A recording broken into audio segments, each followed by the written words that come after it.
नमस्कार दोस्तों, एक बार फिर से स्वागत है वायरल खबर में। अभी हम मौजूद हैं लखनऊ के इको गार्डन में और 68,500 का जो धरना है वो लगातार जारी है यहाँ पर। हालांकि अभी तक सरकार की तरफ से क्या कुछ सुनवाई हुई है इसकी जानकारी लेने के लिए हमारे साथ में खुद इस टीम को जो लीड करने वाले हैं तूफान सिंह जी वो हैं। तूफान सिंह जी, ये बताइए क्या कुछ बातचीत हुई अभी सरकार से आपकी? सरकार की तरफ से हमारी कोई वार्ता नहीं हो पाई है। जब हम लोगों ने घेराव किया था माननीय शिक्षा मंत्री जी का, तो ये बताया गया था कि आपकी बात कराई जाएगी, लेकिन अभी तक शिक्षा मंत्री जी लखनऊ में नहीं उपस्थित हुए। हाँ, सूचनाएँ उनको दे दी गई हैं। अब जब हमारी मुलाकात हो, उस पर क्या निर्णय लिया जाता है, ये बताया जाएगा। लेकिन यह धरना तब तक जारी रहेगा, जब तक हमारी माँगें माँग नहीं ली जाती। और आपके चैनल के माध्यम से मैं कहना चाहूँगा कि सत्ता में बैठे गूंगे-बहरे लोग, आला कमान अधिकारी अगर ये देख रहे हों, समझ रहे हों, तो दलितों, पिछड़ों को ठगने का काम बंद करें। जैसा कि अभी सरकार की तरफ से उत्तर प्रदेश सरकार हो या भारत सरकार में जितने भी ओबीसी वर्ग के कितने एम्प्लॉयी हैं, इनकी गणना कराई जा रही है। तो यहाँ पे जो ठगने का काम किया जा रहा है, उसको भी ध्यान में रखें। दोहरी राजनीति करके दलित पिछड़ों के वोट को लेकर सत्ता चलाने का काम ना किया जाए। हम दलित पिछड़ों के साथ न्याय किया जाए। माननीय राष्ट्रीय पिछड़ा वर्ग आयोग की रिपोर्ट आई, माननीय राज्य पिछड़ा वर्ग आयोग की रिपोर्ट आई, सामाजिक न्याय व सद्भावना समिति की रिपोर्ट आई, विधान परिषद की रिपोर्ट आई। लेकिन ये तानाशाही रवैया अपनाए हुए आलाकमान अधिकारी अगर वो इस मुहिम पर अडिग रहेंगे कि इन दलितों पिछड़ों को हम ठगने का काम करेंगे, तो यह कतई बर्दाश्त नहीं किया जाएगा। ईंट से ईंट बजाने का काम होगा। आने वाले समय में एक ऐसा अच्छा, आंदोलन ये किया जाएगा। बताइए, संदीप सिंह जी न्याय देना नहीं चाहते या दे नहीं रहे हैं? संदीप सिंह जी को गुमराह कर दिया गया है। माननीय शिक्षा मंत्री जी को अधिकारियों की तरह ने गुमराह कर दिया है कि आप भी पिछड़े नहीं हैं। उनको पिछड़े समाज से मंत्री बनाया गया, लेकिन उनको अधिकारियों ने बता दिया कि आप तो पिछड़े नहीं, आप तो अगड़े हो गए हैं। कहाँ इन पिछड़ों के चक्कर में पड़े हैं?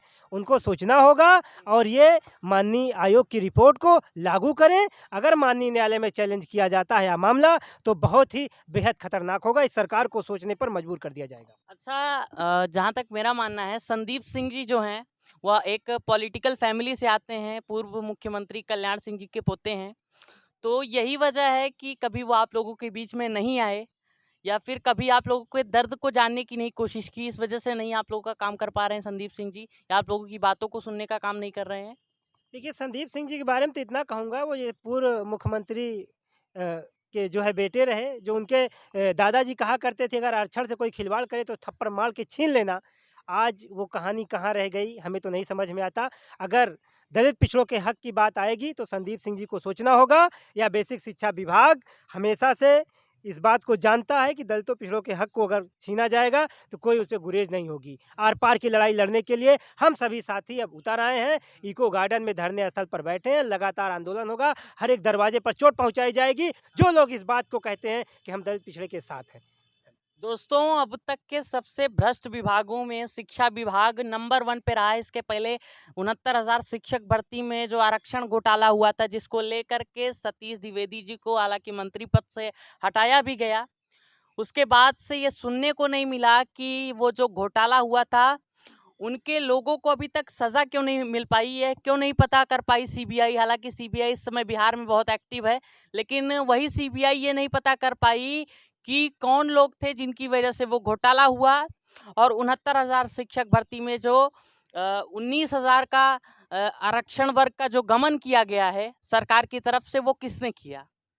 क्या आपको भी ऐसा ही लगता है कि शिक्षा विभाग में काफ़ी ज़्यादा जो है वो घोटाला है, खास करके दलित और जो पिछड़े वर्ग के लोग हैं उनके हक को मारने की कोशिश कर रही है सरकार, इसी वजह से सामने नहीं आ पा रहा है घोटाला? और क्या, ये स्वाभाविक सी बात है। आपने देखा राष्ट्रीय पिछड़ा वर्ग की रिपोर्ट आई, 69,000 में इतना बड़ा घोटाला किया गया, लगभग 19,000 सीटों का। और 68,500 में 5% एक ऐसा मामला है, 50,000 अभ्यर्थियों के घरों को इन्होंने फूँकने का काम किया है।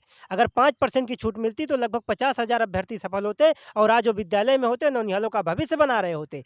लेकिन ये सरकार और उस सरकार में बैठे हुए आलाकमान अधिकारी, इनकी सोची-समझी रणनीति है। अच्छा, आपके ही वर्ग के जो हैं उप मुख्यमंत्री भी हैं, केशव प्रसाद मौर्य भी हैं। हालाँकि वो हारे, लेकिन उसके बाद भी उनको उप मुख्यमंत्री का पद दिया गया। इस पे क्या कहना चाहेंगे? केशव प्रसाद मौर्य से मिलने की कोशिश की आप लोगों ने? जी, केशव प्रसाद मौर्य जी से मुलाकात हुई तो इस हवा में कहते हैं कि अधिकारी जेल जाएँगे, पता नहीं कब जेल जाएँगे। वो तो हवा में बात कह देते हैं कि आपके साथ अगर अन्याय हुआ तो अधिकारी जेल में जाएँगे। हमें तो नहीं लगता जेल में जाएँगे क्योंकि उनका ही कोई अस्तित्व नहीं समझ में आता, हमें तो उन्हीं का अस्तित्व खतरे में नज़र आ अच्छा, रहा है। केशव प्रसाद मौर्य के खिलाफ काफ़ी मतलब बुरी तरीके से उनका विरोध हुआ था। वहाँ पे जो दलित पिछड़े वर्ग हैं, उन्होंने काफ़ी उनका विरोध किया, हालाँकि उनको अपनी जान बचा के भी भागना पड़ा था इलाहाबाद से। तो यही वर्ग है कि ये जो लीडर हो चुके हैं, हालाँकि इसके पहले मैं इंटरव्यू ले रहा था, तो कुछ लोगों ने कहा कि ये जो दलित पिछड़े वर्ग के लीडर हैं, ये लीडर नहीं अब लोडर हो चुके हैं, जो कि सिर्फ़ लोड ढो रहे हैं सरकार का। क्या इस पे क्या कुछ कहना है आपका? स्वाभाविक सी बात है लोडर हो ही चुके हैं, अगर लोडर ना हुए होते तो 69,000 शिक्षक भर्ती में जिन्होंने आरक्षण का घोटाला किया आज वो जेल के अंदर होते, वहाँ चक्री चला रहे होते। 68,500 में जो जिन्होंने घोटाला किया आज वो जेल के अंदर होते, लेकिन ऐसा कुछ नहीं किया गया, ये एक ऐसी कोरी कल्पना मात्र रह गई है। हम यही कहेंगे कि अभी भी समय है जाग जाएँ, अब हमारा समाज जाग चुका है। जिस प्रकार से लगातार 69,000 शिक्षक भर्ती में धरना आंदोलन किया गया, सरकार से लड़ाई लड़ी गई, उसके बाद 6800 लोगों की सूची निकाली गई। अभी भी वहाँ पूरा नहीं हो पाया मामला। आज 68,500 का आदेश आया, इस पर भी अभी लड़ाई जारी है। एक ना एक दिन ये अधिकारी जेल जाएँगे और जवाब देना होगा। दोस्तों लगातार आप देख सकते हैं जिस तरीके से ओबीसी समाज लगातार यहाँ पर टिका हुआ है और अपने 5% आरक्षण की जो मांग है उसको लगातार सरकार के समक्ष रख रहा है, लेकिन अभी तक सरकार के लोग हैं वो पूरी तरीके से गहरी नींद में सोते हुए लग रहे हैं मुझे। इसी वजह से अभी तक इनका मामला जो है वो पूरी तरीके से ना ही नेशनल मीडिया में आया है, ना ही सरकार की तरफ से इनके मुद्दे की बात की जा रही। हालांकि वजह क्या कुछ है, यहाँ तक कि इनके समाज के जो नेता हैं वो भी कुर्सी की चमक में इनका दुख और दर्द जो है वो पूरी तरीके से भूल चुके हैं। तब तक के लिए दोस्तों मिलते हैं अगले वीडियो में। अगर चैनल पर पहली बार आए हैं तो चैनल से जुड़ जाएं ताज़ा तरीन खबरों के लिए। मिलते हैं दोस्तों अगले वीडियो में, तब तक के लिए जय हिंद।